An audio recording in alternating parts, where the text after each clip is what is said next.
Hey, what's up guys? Adam here, and in this video I want to talk about dealing with negative emotions and the difficult emotions that come up when you're trying to do challenging things that are good for you but are difficult to do. And the reason why I want to chat about them now is because it's 2022, we're a couple of weeks into the new year, and undoubtedly any of the resolutions or changes you decided you want to make would have hit some challenging times or maybe hit a couple of stumbling blocks.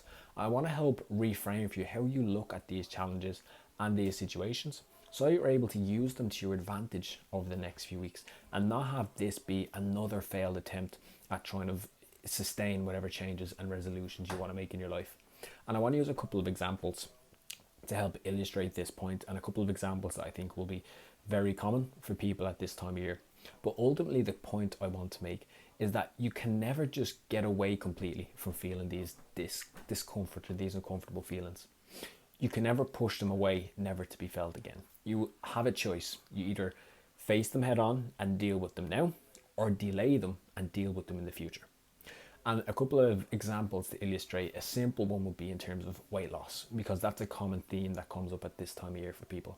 And when it comes to losing weight and getting in shape, there's so many challenges and uncomfortable feelings that come with that, right? You get home from work, you've got to go to the gym, but it's cold outside, it's raining, it's been a long day, you're hungry, you're tired.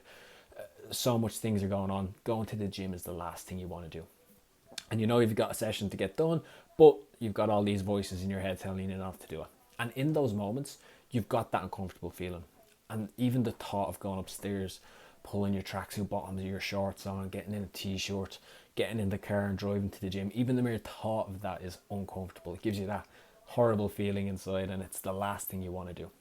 And so you have a choice. You either engage with that uncomfortable feeling there and then, lean into it, embrace it, engage it, and go and do the thing you know you need to do, or you choose to avoid it. You choose to leave it there. You say, you know what, I'm not doing that today. And you go and maybe sit on the couch and watch Netflix for the evening. But that uncomfortable feeling doesn't go away. It's not gone forever. It's delayed.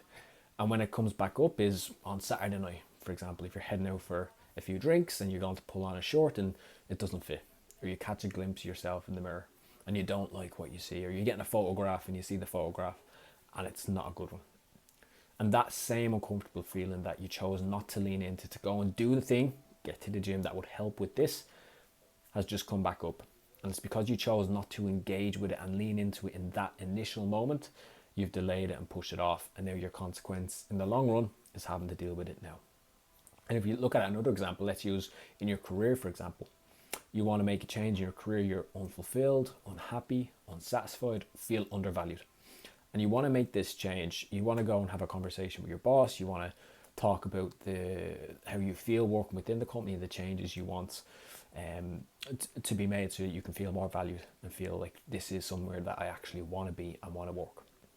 And you know you should have this conversation, but it's uncomfortable because it's going to bring up conflict potentially.